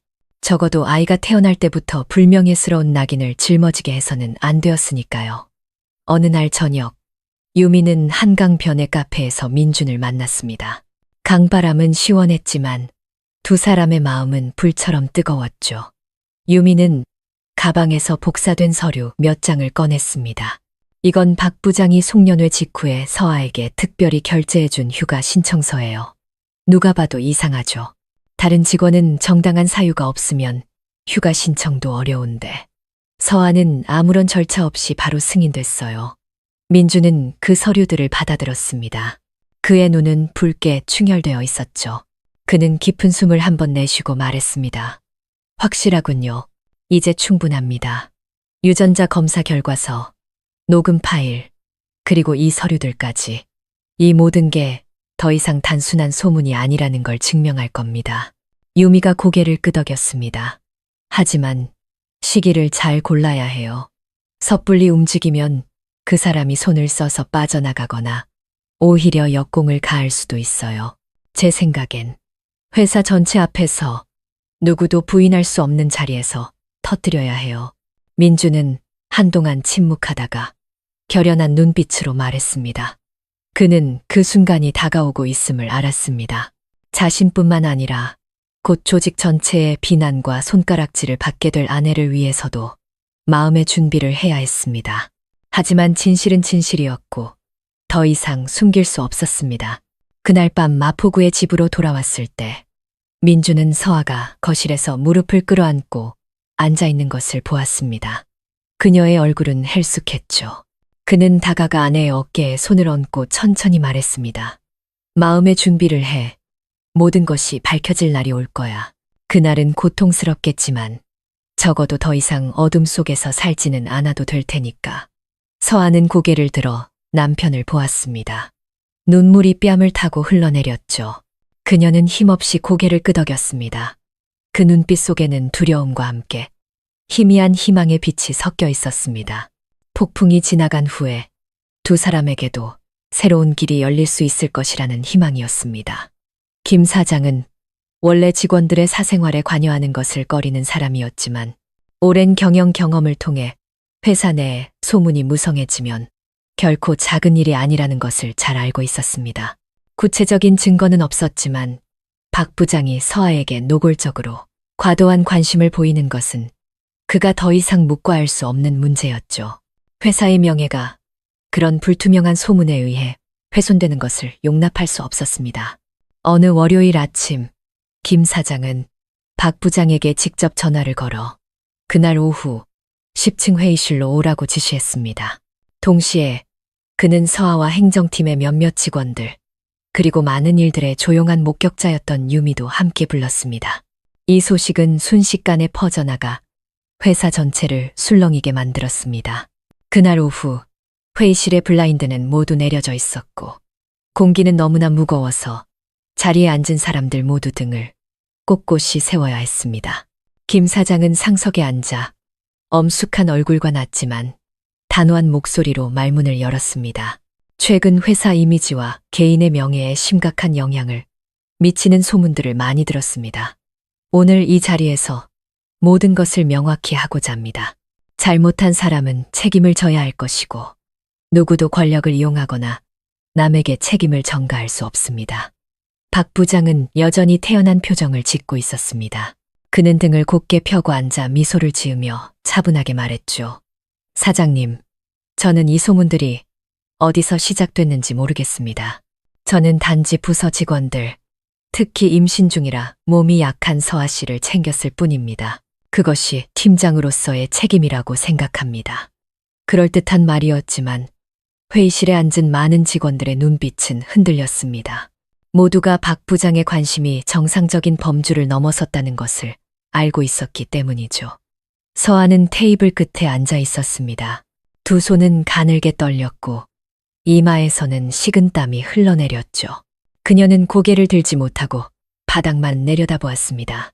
마음속은 죄책감과 두려움으로 가득했습니다. 그때 동료 유미가 자리에서 일어났습니다. 그녀의 목소리는 떨렸지만 단호했죠. 사장님, 솔직하게 말씀드릴 것이 있습니다. 박 부장님의 관심이 결코 평범하지 않았다는 증거를 가지고 있습니다. 이것은 부장님이 공개적으로 서아 씨는 몸 관리만 하면 되고 모든 일은 내가 알아서 하겠다고 말했던 녹음 파일입니다. 그녀는 USB를 테이블 위에 올려놓았습니다. 김 사장은 고개를 끄덕이며 비서에게 재생하라고 지시했습니다. 녹음된 목소리는 회의실에 선명하게 울려 퍼져 누구도 부인할 수 없었습니다. 회의실은 숨소리조차 들리지 않는 정적에 휩싸였습니다. 박 부장의 얼굴색이 변했지만 그는 애써 목소리를 가다듬었습니다. 그저 관심을 표현한 것뿐입니다. 저는 잘못한 것이 없다고 생각합니다. 바로 그때 유미로부터 비밀리에 연락을 받고 회의실 밖에서 기다리고 있던 민준이 안으로 들어왔습니다. 그의 손에는 봉인된 유전자 검사 결과서가 들려 있었죠.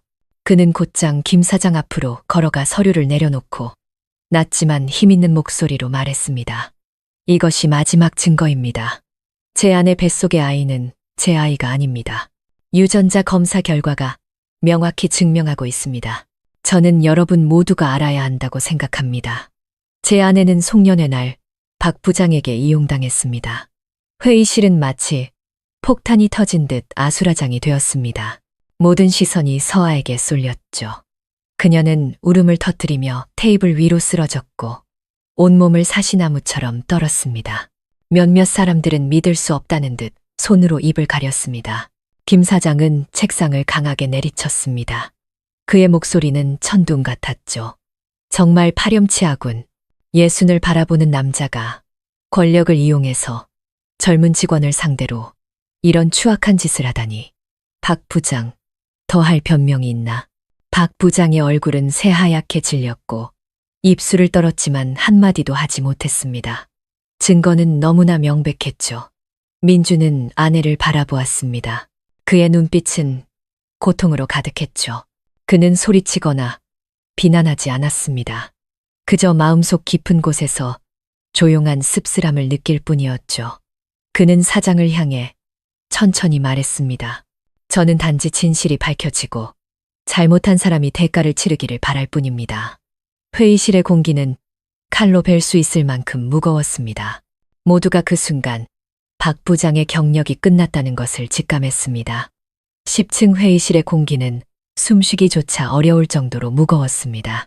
녹음 파일을 듣고 테이블 위에 유전자 검사 결과서를 본 직원들은 모두 충격에 빠져 수군거리기 시작했습니다. 어떤 이는 경악했고 어떤 이는 고개를 저었으며 어떤 이는 서아를 안타까움과 난처함이 뒤섞인 눈빛으로 바라보았죠. 박 부장은 굳은 채 앉아 있었습니다.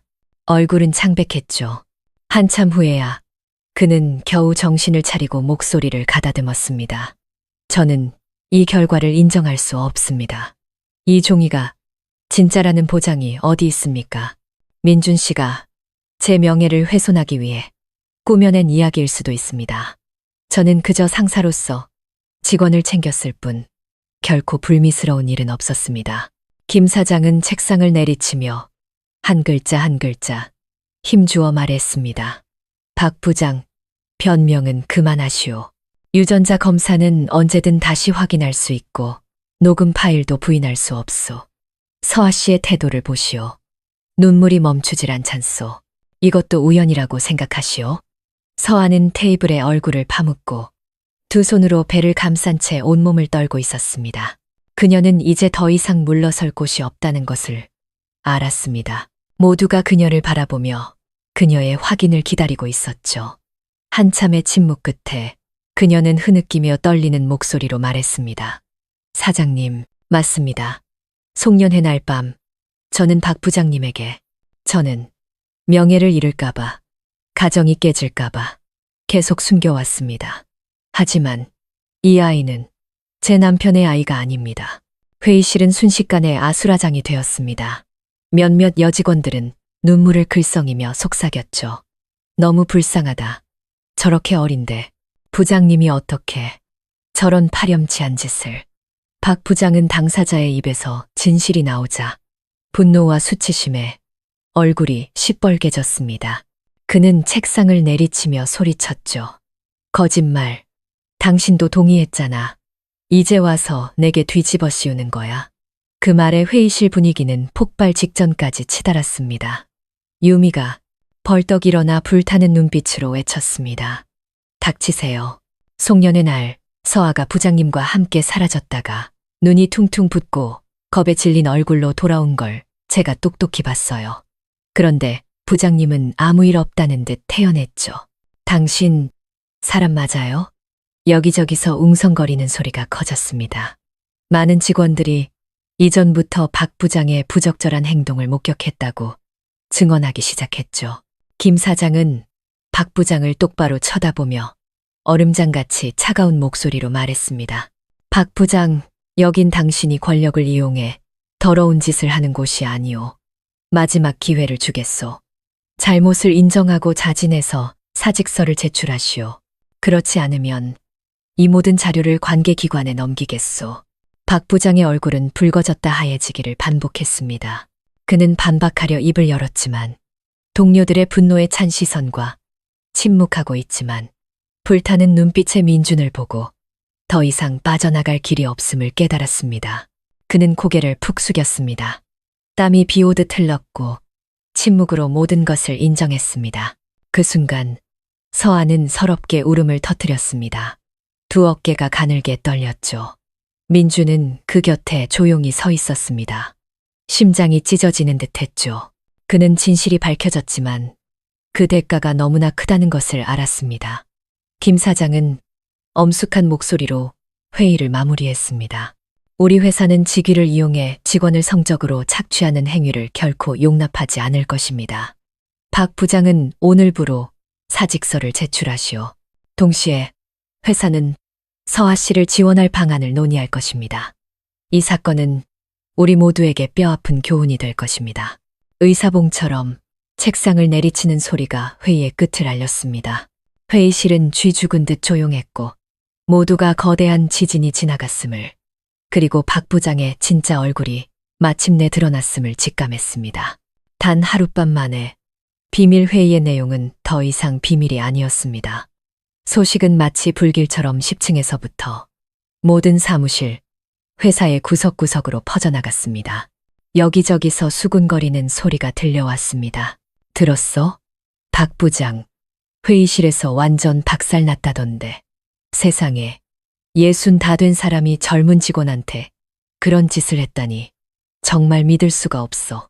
몇 년을 같이 일했는데 이제야 본 모습을 알게 되다니. 복도에서, 엘리베이터에서, 심지어 구내식당에서도 웅성거리는 소리가 끊이지 않았습니다. 여직원들은 분노했고 남직원들은 혀를 찼습니다.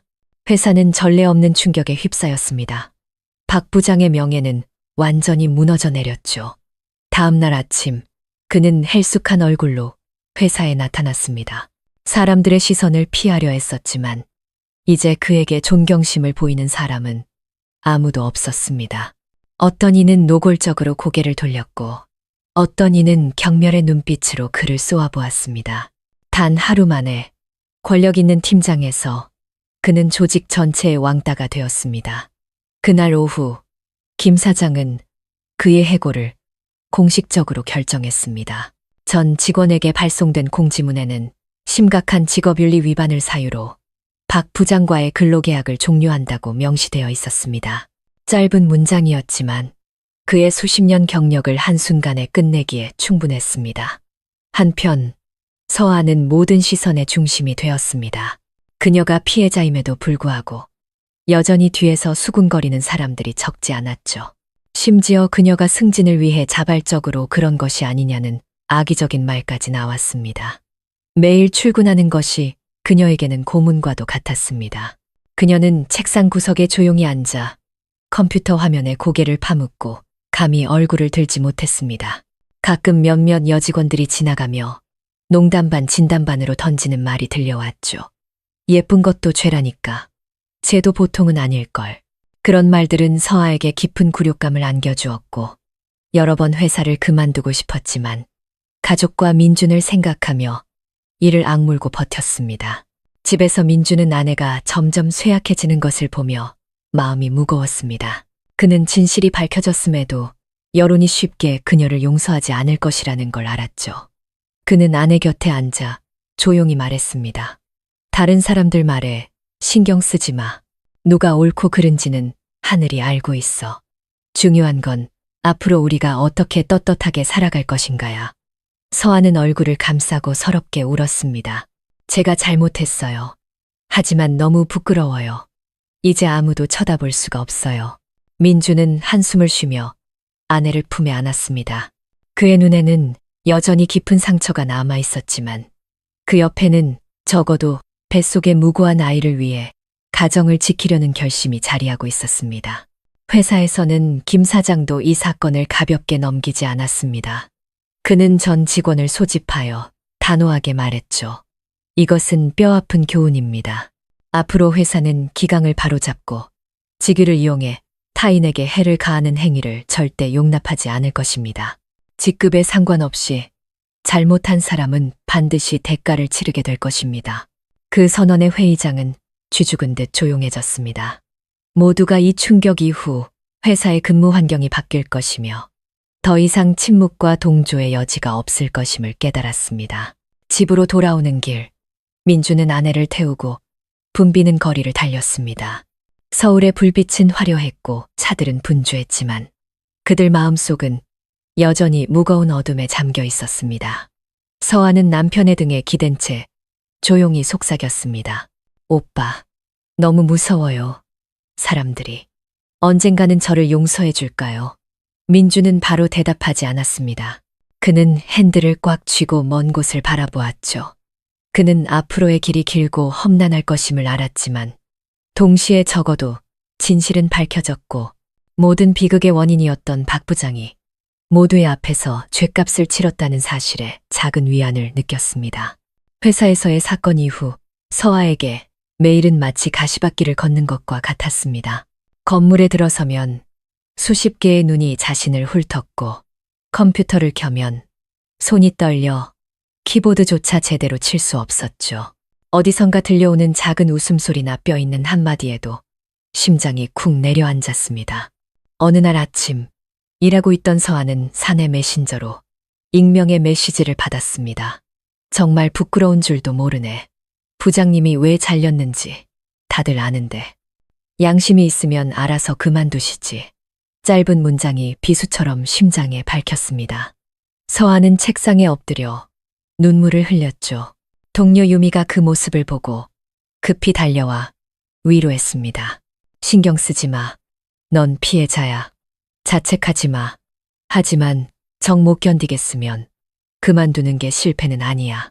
때로는 떠나는 것이 계속 살아갈 수 있는 방법이기도 해. 그날 밤 서아는 마포구의 작은 집에서 남편과 마주 앉았습니다. 그녀는 떨리는 손으로 사직서를 테이블 위에 올려놓고 목맨 소리로 말했죠. 저 더 이상은 못 견디겠어요. 오빠, 저 그만두게 해주세요. 이 회사를 떠나서 조금이라도 마음의 평화를 찾고 싶어요. 나중에 우리 아이가 손가락질 받지 않게요. 민주는 사직서를 말없이 내려다보았습니다. 마음속에서는 폭풍이 일었죠. 그는 아내가 얼마나 약한지, 얼마나 큰 압박을 받고 있는지 알았지만 동시에 그녀가 직장을 그만두면 안정적인 수입원 하나가 사라진다는 걱정도 들었습니다. 몇 분간의 침묵 끝에 민주는 한숨을 쉬며 아내의 손을 부드럽게 잡았습니다. 그렇게 힘들다면 그래, 그만둬. 내가 책임질게. 중요한 건 당신 건강이야. 당신과 아이를 위해서. 서아는 와락 울음을 터뜨리며 남편의 어깨에 기댔습니다. 오랜만에 느껴보는 그의 다정함이었습니다. 그 순간 그녀는 미래가 여전히 불확실했지만 마음이 한결 가벼워지는 것을 느꼈습니다. 사직서를 제출한 날 회사에는 또다시 소문이 돌았습니다. 동정하는 사람도 비웃는 사람도 있었지만 서아는 더 이상 신경 쓰지 않았습니다. 그녀는 조용히 짐을 챙겨 3년간 다녔던 치욕으로 가득했던 그 건물을 떠났습니다. 집에서 민주는 변하기 시작했습니다. 그는 더 이상 고통스러운 눈빛으로만 아내를 보지 않았죠. 상처가 아물지는 않았지만 그는 증오에 사로잡혀 있으면 두 사람 모두를 파멸로 이끌 뿐이라는 것을 깨달았습니다. 그는 침묵으로 아내를 돌보기 시작했습니다. 퇴근길에는 시장에 들러 채소와 생선을 샀고 밤에는 아내가 웃을 수 있도록 재미있는 이야기를 들려주었습니다. 어느 날 저녁 두 사람이 베란다에 앉아 서울의 야경을 바라보고 있을 때 민준이 조용히 말했습니다. 일어난 일을 다 잊을 수는 없어. 하지만 과거 때문에 미래를 잃고 싶지는 않아. 우리 아이를 위해서 함께 노력하자. 서아는 남편을 바라보았습니다. 눈물이 흘러내렸지만 그것은 희망의 눈물이었습니다. 그녀는 조용히 고개를 끄덕이며 떨리는 손으로 그의 손을 잡았습니다. 그 순간 그녀는 앞으로의 길이 험난할지라도 적어도 기댈 곳이 있다는 것을 느꼈습니다. 너무나 큰 상처를 받았음에도 가정을 지키기 위해 마음을 열어준 그 남자가 있었으니까요. 멀리서 도시의 불빛이 그들의 조용한 약속을 지켜보는 증인처럼 반짝였습니다. 말로 하지 않아도 인생의 폭풍 속에서 흔들리는 두 사람을 붙잡아주기에 충분한 약속이었습니다. 서아가 회사를 그만둔 날부터 마포구의 작은 집은 한층 더 조용해졌습니다. 매일 아침 민준이 현장으로 출근하면 서아는 집에서 조용히 살림을 하고 태교에 집중했죠. 더 이상 동료들의 따가운 시선을 마주하지 않아도 되자 그녀의 마음은 한결 편안해졌습니다. 하지만 죄책감은 여전히 그녀를 놓아주지 않았습니다. 가끔 설거지를 하다가 문득 자신의 배를 내려다보며 심장이 조여왔죠. 이 아이는 민준 씨의 아이가 아닌데 나중에 그가 정말로 이 아이를 받아들일 수 있을까? 민준은 이전보다 더욱 과묵해졌습니다. 웃음과 말이 줄었죠. 원래도 힘든 건설 현장이래 정신적인 부담까지 더해져 그의 얼굴에는 늘 피곤한 기색이 역력했습니다. 하지만 매일 밤 집에 돌아오면 그는 애써 평범한 척하며 과일이나 우유를 사와 아내 앞에 놓았습니다. 이거 먹어. 아기한테 좋대.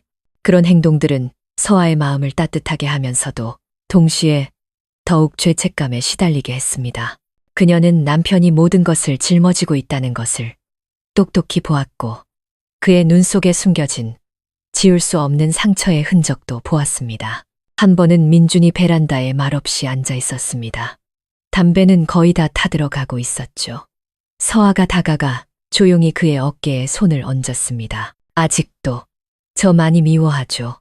민준은 돌아보며 억지로 미소를 지었습니다. 미워해서 뭐 하겠어. 그냥 아쉬울 뿐이야. 우리가 함께했던 그 시간들이.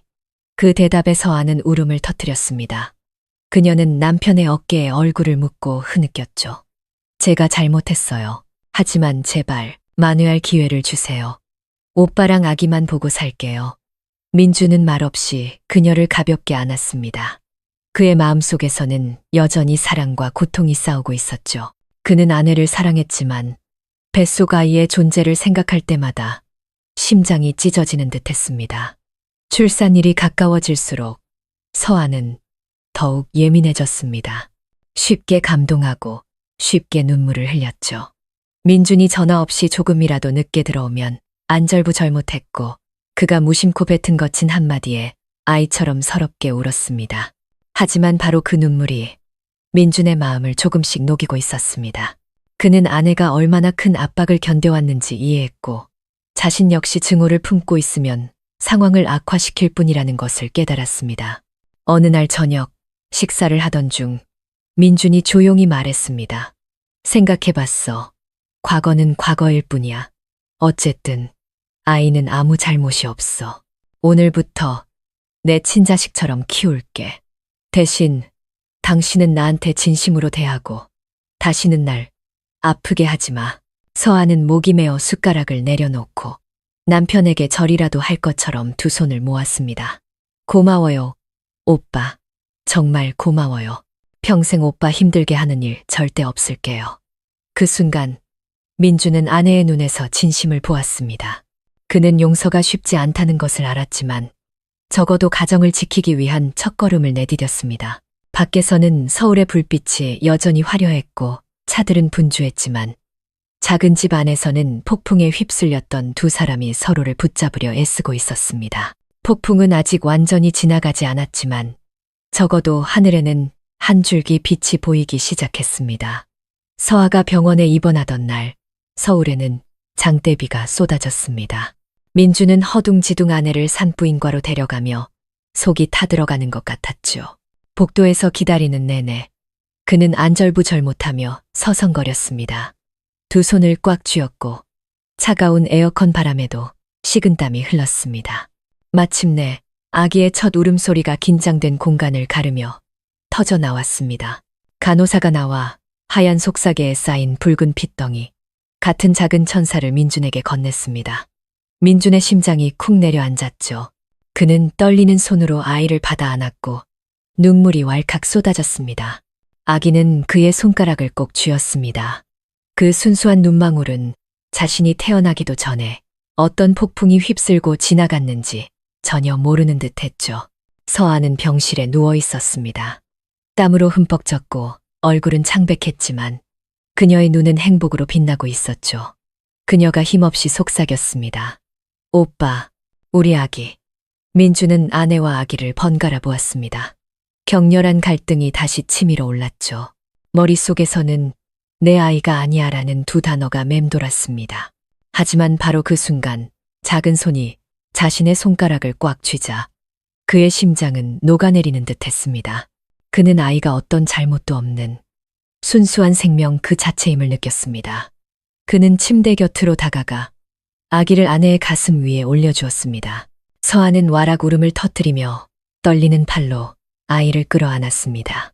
민주는 두 모자를 바라보며 조용히 앉아 아내의 젖은 머리카락에 손을 얹었습니다. 오늘부터 내가 이 아이의 아빠가 될게. 과거가 어떻든 상관없어. 현재와 미래만 생각할 거야.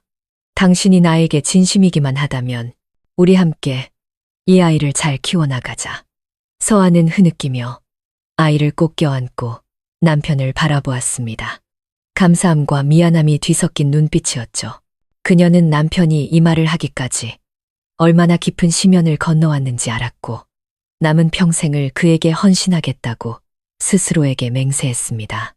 서아가 퇴원하던 날 민주는 직접 아이를 안고 차에 탔습니다.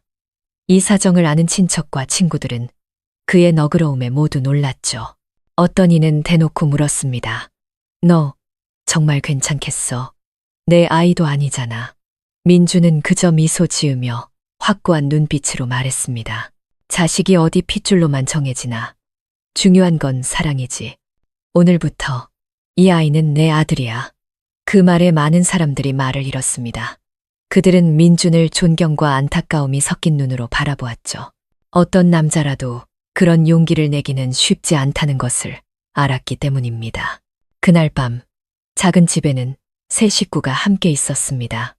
아기는 새근새근 잠들어 있었고 민주는 그 모습을 보며 온화한 미소를 지었습니다.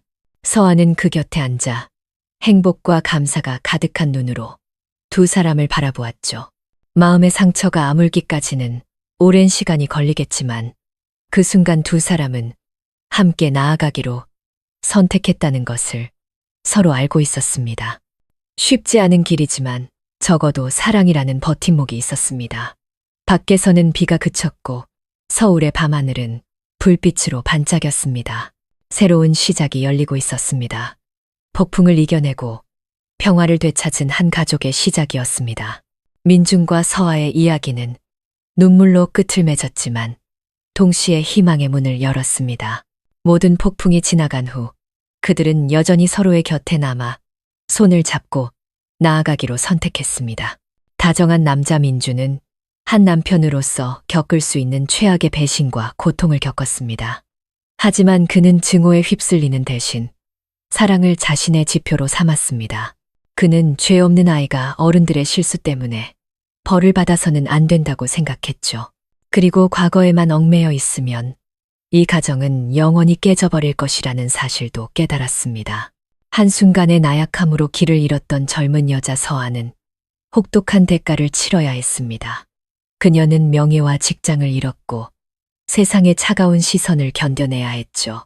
하지만 그 대가로 그녀는 진심과 책임감에 대한 깊은 교훈을 얻었습니다.